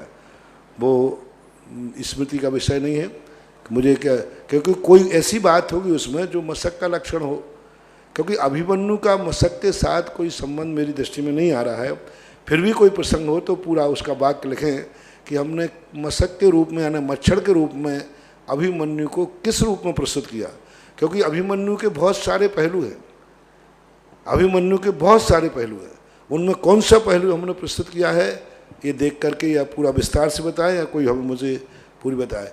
दूसरा, जो अंकलेश्वर में जो पुष्पदंत भूतबली का जो लेखन की बात आई, अंकलेश्वर में कोई लेखन नहीं हुआ। अंकलेश्वर में मात्र दोनों महाराजों ने अपने विषय को होमवर्क किया, यानी दोनों महाराजों ने जो उन्हें पूज्यवर धरसेन स्वामी से मिला उसी को चिंतन मनन पूर्वक उन्होंने व्यतीत किया। वहाँ के बाद दोनों अलग अलग दिशाओं में चले गए, एक तमिल देश गए और एक बनवासी गए। तो जो बनवासी गए हुए थे उनकी आयु के जो पुष्पदंत भूतबली पुष्पदंत महाराज, तो उनकी आयु कम होने से उन्होंने जिन पालित को दीक्षित करके और 20 सूत्र दिए, और 20 सूत्र जो हैं सतप्रूपणा नाम का एक कहलाता है, यानी आपकी दृष्टि से प्रथम के नमोकार मंत्र सहित जो 19 सूत्र हैं वो तो पुष्पदंत भूतबली महाराज के हैं, जो एक सारांश रूप में है, उनसे आगे का पूरा विषय खुल जाता है। जैसे समय सार ग्रंथ है, तो समय सार ग्रंथ की 14 गाथाएं ऐसी हैं कि 14 गाथाएं जिसको दे दी जाए वो पूरा समय सार का अर्थ निकाल सकता है। इसी प्रकार उन सूत्रों में ऐसा भाव था, एक पैटर्न दिया था उन्होंने, एक विधि दी थी उन्होंने कि इस पैटर्न पर आगे के विषय को किया जाए। तो वे सूत्र प्रारंभ में जो हैं वे पुष्पदंत महाराज के हैं, और उन सूत्रों के लिए उन्होंने एक पैटर्न दिया, एक लय दी, एक मार्ग दिखा दिया। उसी पैटर्न पर शेष जो हैं वे बाद में उन्होंने रचे गए हैं। उनके तो 20 सूत्र ही मानना थे, नमोकार मंत्र प्लस 19। अगली जिज्ञासा। पूज्य श्री के चरणों में जबलपुर से डॉक्टर पुलक गोयल का सादर वंदन नमोस्तु। मुनि श्री, आपके वचन कभी भी खाली नहीं जाते हैं। जब भी आप दान के प्रकरण पर कोई बात रखते हैं तो हजारों दानदाता सामने खड़े हो जाते हैं। आज की इस शंका समाधान में आपने शुद्ध पंचमी के अवसर पर कहा कि सभी मंदिरों में सभी प्राचीन आचार्यों के ग्रंथों का अध्ययन होना चाहिए। तो हम सभी श्रमण संस्कृति संस्थान के स्नातक इस विषय में आप क्या मार्गदर्शन चाहते हैं कि हम लोग क्या करें अभी आपने जो अनुप्रेक्षा स्वाध्याय माला के लिए आशीर्वाद दिया था, इसके तहत प्रतिदिन लगभग 5000 के ऊपर सदस्य टेलीग्राम, यूट्यूब और व्हाट्सएप पर स्वाध्याय कर रहे हैं। हम सभी किस तरीके से आपके इन वचनों का पालन करें और क्या इसमें हम कर सकते हैं, ऐसा मार्गदर्शन हम सभी आपसे। मुझे खुशी है कि हमारे स्नातकों ने इस बात को गौर किया और हमें इन्हीं पर तो भविष्य में आशा है।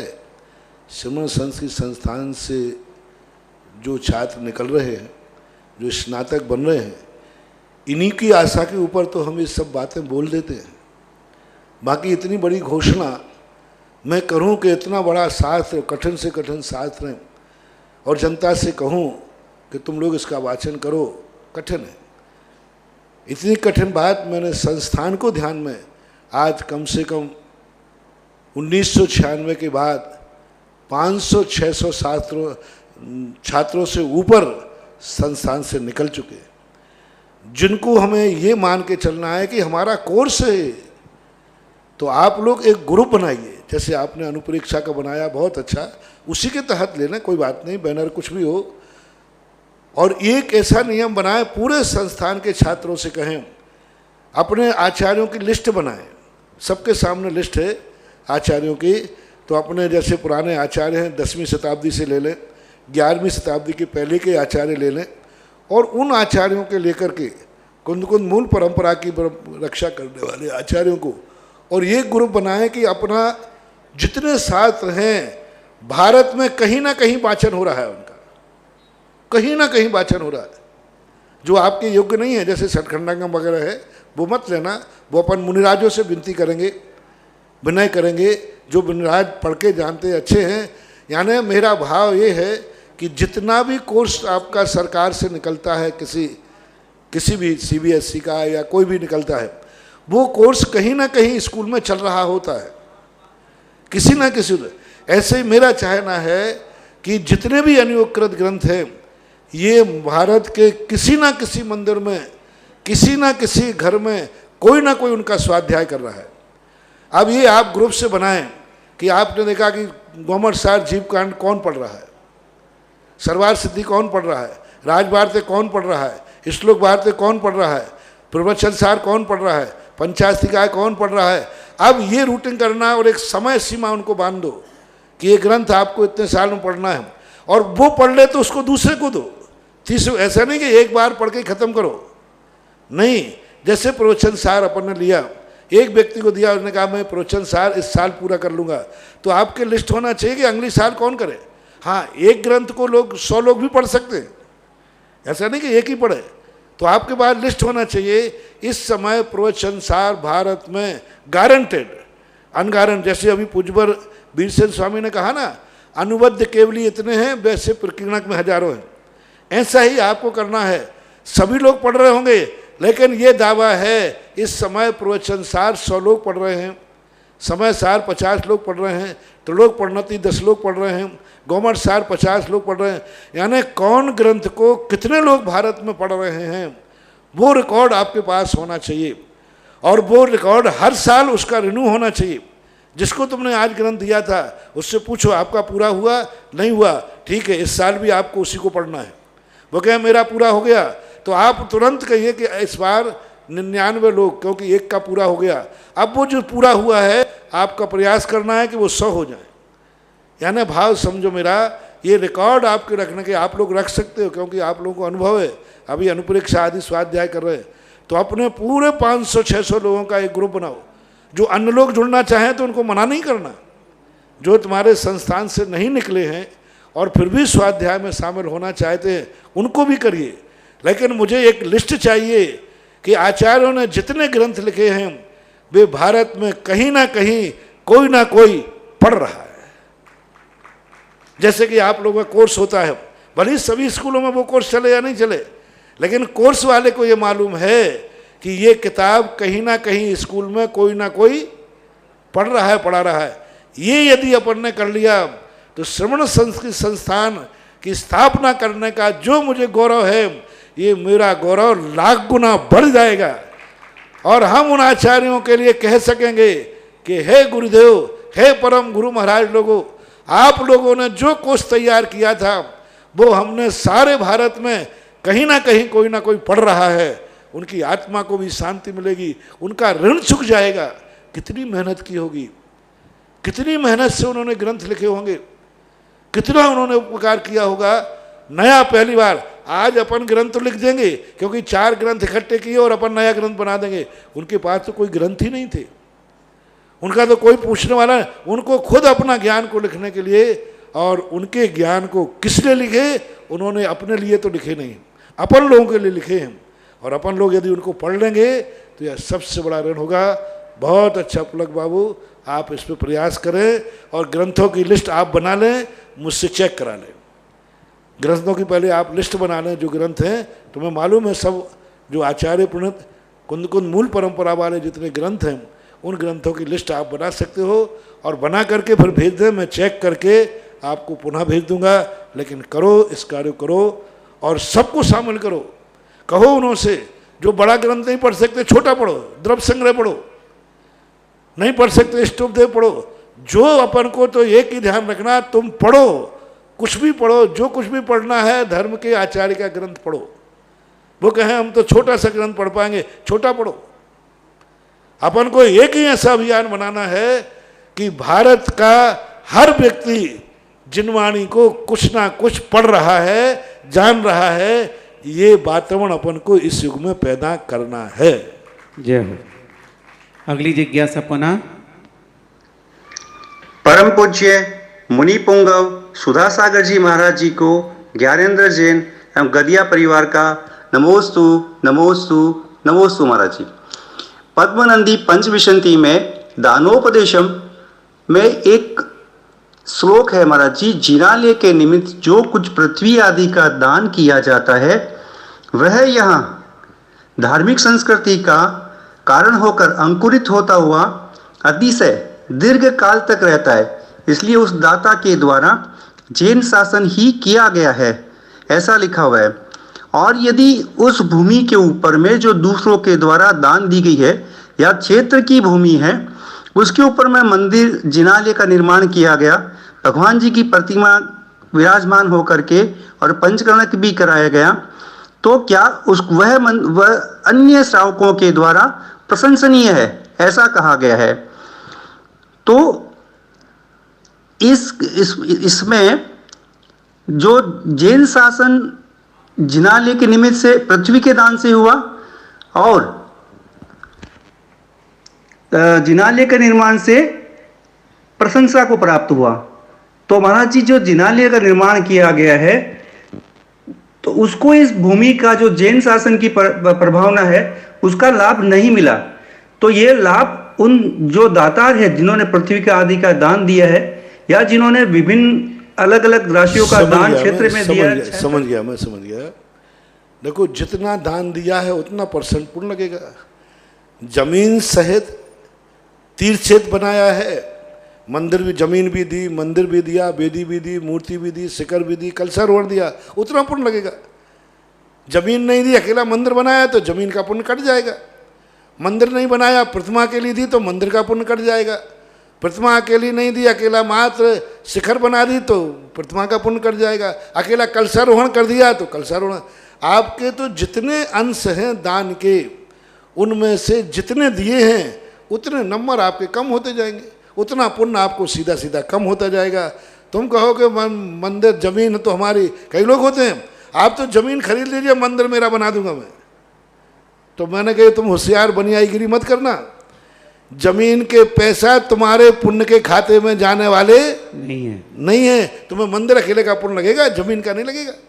जैसे आपने किसी से जमीन ले ली तो जमीन लेकर के आपने खेती की, आध बटिया लेते ना, तो जमीन जिसकी है वो 1 साल अपना बोलो और अपना काट के फसल करो, मालिक तो वही रहेगा। और जिसने जमीन अकेली दी, मंदिर नहीं बनाया, तो उसको जमीन का पुण्य लगेगा, मंदिर का पुण्य नहीं लगेगा। इसलिए ऐसा उसमें घटा लेना चाहिए। जितने अंश में क्रिया है उतने अंश का फल है। अगली जिज्ञासा। गुरुवर नमोस्तु नमोस्तु नमोस्तु। रमेश गदिया गांधीधाम से। गुरुवर एक दिन एक व्यापारी के यहाँ 15-20 आदमी काम करते थे। एक दिन उसने सबको बुलाया और बोला कि जाओ इस कमरे के अंदर, तुम आज दिन तक कहते थे ना कि हमारे को आगे कौन नहीं बढ़ने देता, तो जो आदमी आगे नहीं बढ़ने देता वो उस कमरे के अंदर बैठा है, जाके मिलो आप उससे। तो उसने एक एक आदमी को भेजता गया कमरे में, एक एक जाना जाता गया और दूसरे कमरे में निकलता गया। ऐसे करते करते 15 आदमी उस कमरे में गए और कमरे में जाने के बाद सब दूसरे कमरे में आ गए। दूसरे कमरे में वो सेठ बैठा था। सेठ ने मीटिंग से निकलते ही उन 15 आदमियों को बोला कि क्या मिला, किसको देखा। तो सब कहने लगे कि कुछ नहीं था, वहाँ तो चारों तरफ कांच थे और हमारा ही चेहरा दिख रहा था, हम अपने से ही मिल के आ गए। तो गुरुवर उस सेठ ने उनको बोला कि उन 15 आदमियों को कि तुम्हारा कोई दुश्मन नहीं है, तुम स्वयं अपने दुश्मन हो, क्योंकि तुम खुद ही अपने को आगे बढ़ने के लिए रोकते हो, क्योंकि तुम्हारे में इतना आत्मविश्वास नहीं है कि तुम आगे बढ़ सकते हो। गुरुवर मेरी आपसे ये जिज्ञासा है कि आप जो स्वयं चतुष्टय की अभी जो पिछले 2 महीने से प्रवचन दे रहे हैं, तो क्या हम भी हमारा स्वयं चतुष्टय को इसी प्रकार नहीं प्राप्त कर पा रहे हैं उन आदमियों की तरह कि हम अपने को स्वयं को नहीं देख पा रहे, इसलिए हम संसार में भटक रहे हैं? क्या गुरुवर कृपया बताने की कृपा करें। बिल्कुल ऐसे ही है, अपने स्वयं चतुष्टय से स्वयं चतुष्टय ही टकरा रहा है। मैंने एक दिन प्रवचन इसी स्वयं चतुष्टय के संबंध में बीच में दिया था। कहीं ऐसा तो नहीं है कि मैं अपना खुद का विरोधी स्वयं ही हूँ, और वस्तुतः यही होता है। बीरबल बादशाह ने एक बार कहा था एक मुर्गे को लड़ाओ, तो बीरबल ने दर्पण रख दिया और एक मुर्गे से मुर्गा लड़ गया। तो इसी प्रकार से स्वयं चतुष्टय का बाधा स्वयं के द्वारा ही होती है। ऐसा। अगली जिज्ञासा और नमोस्तु गुरुदेव नमोस्तु। मैं अंजू पाटोदी भिलवाड़ा से। महाराज श्री, मेरी जिज्ञासा है, महावीर स्वामी ने कहा था कि आत्मा एक जीव, एक शुद्ध आत्मा चैतन्य नित्य शुद्ध बुद्ध है, पर वह कर्मों के कारण या कर्म उससे आकर चिपक जाते हैं तो बंधनों में पड़ता चला जाता है। इसके कारण मिथ्यात प्रमाद आवृत्ति योग कसाय बताए। तो महाराज जी, गलत धारणाओं के कारण, मिथ्यात के कारण हम बंधनों में पड़ते चले जाते हैं, तो महाराज जी ने दूर कैसा किया जाए और हम बंधनों से कैसे मुक्त हुए? सत्य स्वाध्याय कीजिए, तत्व का चिंतन कीजिए। जब तक हमें सत्य का ज्ञान नहीं होगा हम असत्य से कैसे बचेंगे, और जब तक हम असत्य को असत्य रूप नहीं समझेंगे तो असत्य को छोड़ेंगे कैसे। इसके लिए ही तो स्वाध्याय किया जाता है, इसलिए तो ये गुरुओं के प्रवचन दिए जाते हैं। गुरुओं के प्रवचन, शास्त्रों के स्वाध्याय करने से हम बच सकते हैं। शालिनी जैन फिरोजाबाद। नमोस्तु गुरुवर। महाराज श्री हरिवंश पुराण में नरक का वर्णन करते समय बार बार एक शब्द आया है पाथड़ा, इसका क्या अर्थ है, मार्गदर्शन करें। पाथड़ा, नरक के वर्णन में बार बार पाथड़ा है ना, प्रस्तर होते हैं, कॉलोनी जैसे आपके होते हैं। पाथड़ा मंजिल के लिए भी कहते हैं, ये पाथड़ा है, एक दूसरा पाथड़ा, तीसरा पाथड़ा। तो इस प्रकार से मानना चाहिए। एक ग्रुप, एक स्थान विशेष को इतने एरिया का एक पाथड़ा, दूसरा पाथड़ा, ऐसा। पटल भी कहते हैं, पाथड़ा भी कहते हैं। हाँ, मंदसौर मध्य प्रदेश। जैसे 63 पटल होते हैं तो 63 पाथड़े कह दीजिए। और क्या। मंदसौर से अभय कुमार जैन अजमीरा। गुरुवर के चरणों में नमोस्तु। गुरुवर, मेरी जिज्ञासा है कि किसी परिवार में बेटी या जमाई का स्वर्गवास हो जाता है तो उन्हें सूतक लगता है या नहीं लगता है, और कितने दिन का लगता है, और साथ ही गौरनिया का क्या मतलब है? कोई सूतक नहीं लगता उनको। यदि घर में हुआ है तो एक दिन का, जमाई और बहू को बेटी आपके घर है तो उनके लिए एक दिन का सूतक लगेगा, और यदि वो अर्थी में गए हैं तो एक दिन का सूतक लगेगा, और बाकी जमाई बेटी का कोई सूतक किसी को नहीं लगता है। दूसरा लिखा है महाराज जी, गौरनिया का क्या मतलब है? गौरनिया, गौरनिया मैं नहीं जानता। गौरनिया क्या शब्द है? गौरनिया, गोरी को गौरनिया कहते होंगे, और क्या? या कोई रूढ़ी शब्द हो, कोई क्रिया का नाम हो गौरनिया? पता नहीं कहाँ से लिया है, बता। आप कोई लोक व्यवहार में आप लोगों के गौरनिया? मेवाड़ प्रांत का है कोई पर्व, मेवाड़ प्रांत की रूढ़ी है कोई? क्या है, क्या है? बोलो ना, क्या है?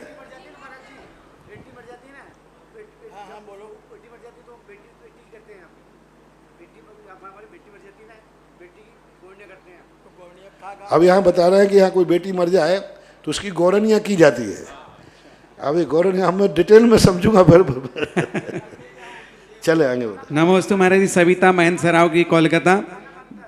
महाराज श्री, नरकों की 7 भूमियाँ कौन कौन सी और उनके अपर नाम क्या है? प्रथम नरक की भूमि का क्या नाम है? नरकों की नदी का क्या नाम है? और नारकियों का स्थान कहाँ है? नारकियों के तो ये 7 नरक होते हैं, सब पर मालूम है। रत्न प्रभा है, धूम प्रभा है, पंख प्रभा है, आदि आदि। और बैतरणी नदी का नाम है, सामान्य रूप से कोई अलग से कोई नाम तो दिया नहीं है। और नरक जो है इस पृथ्वी के 7 जो पल्लू हैं, क्योंकि इस तरह की चित्रा पृथ्वी है, ऊपर अपन लोग रहते हैं, बीच के भाग में जो है देवता रहते हैं, उसके नीचे भाग में नरक शुरू हो जाते, ऐसा। जम्बो बिजोलिया गुरुवर के चरण में नमोस्तु। महाराज श्री, आश्रव कर्तव्य भोक्तत्व और स्वामित्वपन से होना है। कई लोग तो ऐसे बच्चों जैसे प्रश्न कर देते हैं, नरकों के नाम बताइए महाराज अब ये बच्चों जैसा प्रश्न है, यूं करने का है। तो ऐसे प्रश्न मत करो, प्रश्न में गंभीरता पूर्वक करो और जिसमें गंभीरता हो। गुरुवर, कर्मों का आश्रव कर्तत्व भोक्तत्व स्वामित्वपन से होना है। आज पिछले श्रुत पंचमी के पावन दिन पर जिनवाणी दिवस पर कौन से शास्त्र के स्वाध्याय से प्रारंभ करें ताकि कर्तृत्व भोक्तत्व और स्वामित्वपन से दूर हो जो जाए? आपकी क्षमता हो, योग्यता हो, उसकी शुरू कर दे। अगला प्रश्न है महाराज जी, सिद्ध परमेश्वरों की पूजा की जयमाल में लिखा है, अजरम अमरम अधरम सुधरम अडरम अहरम अमरम अधरम अपरम असरम सब लायक हो, सब सिद्ध नमो सुखदायक हो। इसका क्या तात्पर्य है? हाँ, तो अब पूरा का पूरा एक एक लफ्ज अलग अलग अक्षर है। हाँ जी, अलग अलग। अमरम का अमर है, वो तो सारे पूरे दे दो तो बता दूंगा मैं। अजरम। चले आगे बोले। अगली जिज्ञासा है महाराज जी, मुजफ्फरनगर से माता की। बहुत लंबी जिज्ञासाएं भेजती महाराज जी, नहीं करो तो नहीं, और छोटे भी सारांश करो, छोटी करो, भाव बता दो क्या। महाराज जी, उनका भाव ये है कि वो तत्वार सूत का पाठ प्रतिदिन करती हैं और लगभग 30 साल से हमेशा कर रही हैं, और उन्हें तत्वार सूत के पाठ करने में मात्र 15 मिनट लगते हैं। तो महाराज जी, आपने इष्ट शास्त्र के लिए कहा था, तो क्या मेरा वो इष्ट शास्त्र माना जाएगा? माना जाएगा, माना जाएगा, बराबर माना जाएगा। अगली जिज्ञासा है सोमा जैन बेगू से। महाराज जी के चरणों में त्रिवार नमोस्तु। मेरी जिज्ञासा है, हम लोग जिनवाणी शास्त्र आदि को घर पर ठीक करने के लिए मंत्र जी से लेके आते हैं और उन पर फेविकॉल आदि की मदद से ठीक करते हैं, तो क्या फेविकॉल लगाना उचित है? हमारे लिए इसका ज्ञान नहीं है। चले आगे बोले। मैना चौधरी केकड़ी से। महाराज श्री, चरणों में त्रिवार नमोस्तु। जिज्ञासा है कि अगर द्रौपदी दुर्योधन से दुर्वचन नहीं बोलती और रावण सीता का हरण नहीं करता, तो क्या पुराणों की रचना होती? ऐसी कोई बात नहीं। पुराणों में कोई दूसरे बहुत 8 बलभद्र और हुए, उनके जीवन में तो ऐसी घटना नहीं गई। घटनाओं की कमी नहीं, ये घटना नहीं घटी, कोई दूसरी घटना घटती। अजरम अमरम अघरम सुधरम। अजर यानी भगवान आपकी पूजा करने से आप अजर हैं, अमर हैं। अघर यानी घर से रहित हैं। सुधर आप अच्छे रूप से धारण करने वाले हैं। अडरम डर से रहित हैं। अहरम आप किसी के हरण करने में नहीं आते। अमरम, अमरम 2 बार आ गया। अधरम अमरम, तो अधर हैं आप किसी के सहारे पर नहीं हैं, ये इसका अर्थ लेना चाहिए। अधरम। अबलम, अबलम यानी आप कमजोर नहीं हैं। सरलम आप सरल हैं, आप शिव नायक हो, सब सिद्ध नमो सुखदायक हो, यानी सिद्ध भगवान के ये विशेषण दिए गए। चले। पिंकी जैन बाहुबली परिवार जयपुर से। मेरे परम उपकारी गुरुवर के चरण में नमोस्तु। महाराज श्री, मेरी जिज्ञासा है कि चल प्रतिमा क्या होती है? क्या मूलनायक प्रतिमा जी को हमेशा बेदी से बाहर लाकर अभिषेक किया जा सकता है, और यदि कोई ऐसा करता है तो उसका क्या प्रभाव नहीं पड़ता है? चाहिए। कहीं छोटी मोटी प्रतिमा हो, चैत्यालय हो और छोटी सी पीतल की मूर्ति हो, तो भी उसको उठाते समय वहाँ पर श्रीफल आदि रखना चाहिए। शक्ति अनुष्ठान देखकर बहुतायत नहीं उठाना चाहिए। और हमारे गांव में अगर मंदिर में ध्वजा नहीं हो तो उसका क्या प्रभाव? लगाना चाहिए सुधा, पर कई जगह ध्वजाएं नहीं लगा पाते हैं, कोई विशेष बात नहीं। विकास पटवारी बिजौलिया। नमोस्तु गुरुवर। सद्धर्म कथा के 7 अंग हैं, प्रत्यक्ष, क्षेत्र, तीर्थ, काल, भाव, महाफल व प्रकृत। ये 7 अंग क्या होते हैं? 7 है ना, उस कथा को करने के लिए क्या प्रसंग में कथा, यूं कथा सुना दी, कोई प्रसंग तो होगा। किस क्षेत्र की कथा है, उस कथा का भाव पक्ष क्या है, तो ये उस कथा को सुनाने के अंग कहलाते हैं। किसी भी कार्य करने के लिए हमें इस सब चीज़ों पर विचार करना चाहिए।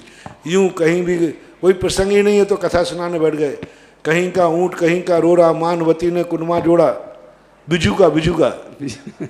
तो उन्होंने एक सिस्टम बनाया कि कोई कथा सुनाई तो निश्चित समझिए ये कथा क्यों सुनाई आज, ये उदाहरण आज क्यों देना का जरूरत था, क्या प्रसंग था, ये सब बता दें।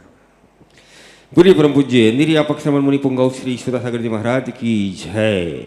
जिन वाणी के ज्ञान से सूझे लोकालोक, सो वाणी मस्तक धरूं सदा देत हूँ डोक। हे जिन वाणी भारती तो ही